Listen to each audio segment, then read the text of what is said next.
All right, the Chargers just got away with absolute highway robbery, and I don't understand how this happens, but the good teams seem to be able to find a way to keep their picks, stay where they're at, and still find a way to get players that are so much better than where they're drafting. It is remarkable. Bleacher Report came out with an article recently, and it talked about each team's biggest steal. All right, each team's biggest steal based on where they were sitting on the Bleacher Report big board, the scouting department over at Bleacher Report, and then where they were actually drafted in the draft. Now, Bleacher Report has a name for you. I have another name that I think might have been an even bigger steal. All right, I think it might have been an even bigger steal, but you got two players that we're going to dive into that simply should not have been able to fall as far as they did, and you had no business drafting them where you drafted them.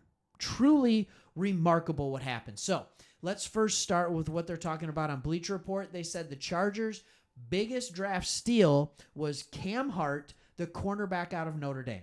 Now, I did mock drafts, not just for this channel. We have another channel, Sports Talk Detroit. Hey, we're not shy about this. We're Lions fans, but we also love this man, Jim Harbaugh, because we're Michigan fans, so we followed him out to L.A. and the beautiful Powder Blues. So we have been covering the Chargers here for the last few months, honestly, and what a ride it has been. And in those mock drafts, both to the Lions and to the Chargers, he's this guy that I would routinely draft in like the third round, not understanding how he made it to the third round with his profile. And we'll get into it. The Chargers somehow were able to get him in the fifth round at pick 140. It makes no sense. Cam Hart, 70th on the Bleacher Report big board, received a strong grade from Bleacher Report scouting department ahead of the draft. Fortunately for the Chargers, they got him at 140. Let's look at this guy. Why did he fall?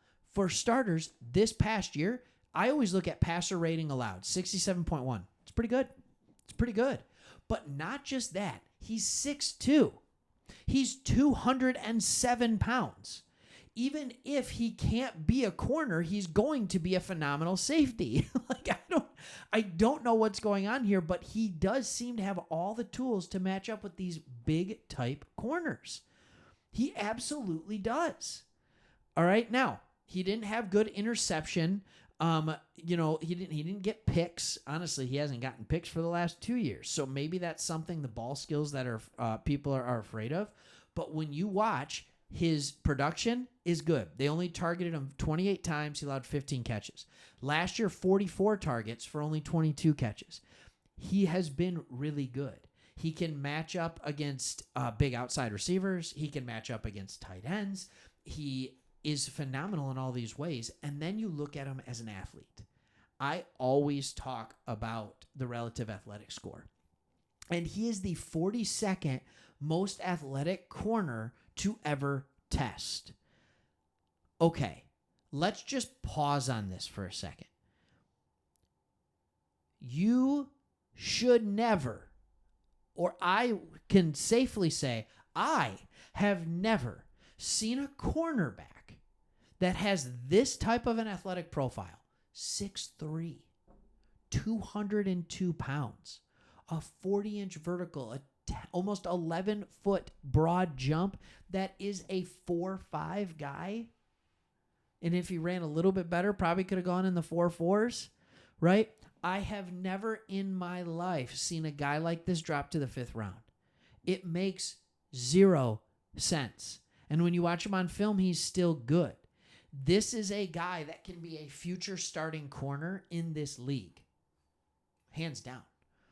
So this is who they said was the biggest steal of the draft. I have another name for you that I think could say, excuse me, how about me? Can I be a big steal in this draft? Because in the 200s, a guy who I consistently mock drafted to the Chargers at around 100, you picked up Brenden Rice. in the 7th round with pick, according to this, 226. I don't remember if it was 226 or 225. What? The only part of his game that's missing right now, he's a good route runner. He's got good speed. In fact, his athletic profile is almost identical to Cam Hart's. We'll look at that in just a second. All right. When quarterbacks target him, he gets catches. All right. He can run in the short yardage. This past year, he had 12 touchdowns. So he is a red zone threat. And not to mention the fact that, oh, yeah, he's the son of the greatest player ever to play football at the position. And you can hear, and you talk about GMs, I think it was John Lynch of the 49ers, was talking about he absolutely believes in bloodlines because there's just something different. And there is. When your dad is the GOAT, it usually allows you to have a little bit more skill. And I'm almost wondering if his dad being the GOAT knocked him down a peg or two, because when I look at his numbers in college, when I look at everything he did, he doesn't really look like a 7th round wide receiver.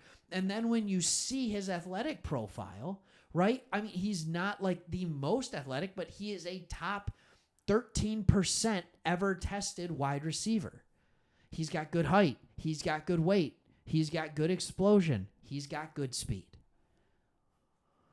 How did he fall? How did he fall? Like, I don't understand it. Like, I remember watching him at the combine when he was running, and everybody's like, all right, he's going to be, 4.4, 40, like 4.44 or 4.45, somewhere in there. And then he runs a 4.5. He runs a 4.51. And everybody's like, oh, that's not a good time. Oh, it's not a good time for him. It's not a good. He's 6'3". Like, he's 6'3", 210 pounds. How fast do you want a 6'3", 210-pound guy to run? You're right. He's not A.D. Mitchell, where you can be 6'3", 200 pounds and run a 4.33. He's not Brian Thomas, who's got very similar size and weight that can run that.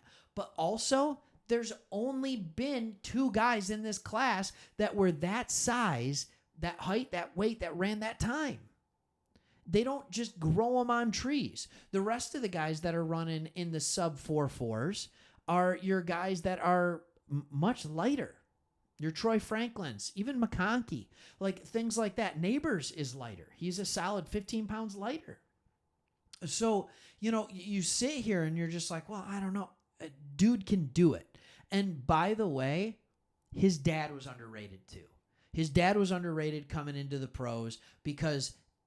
And this is so funny to me. When I'm reading his NFL draft analysis over at PFF, his change of direction is more smooth than sudden. They put it as a con.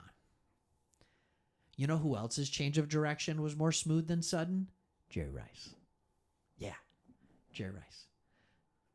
It doesn't always seem to be bad. You know what his other con was? He only had 2 cons.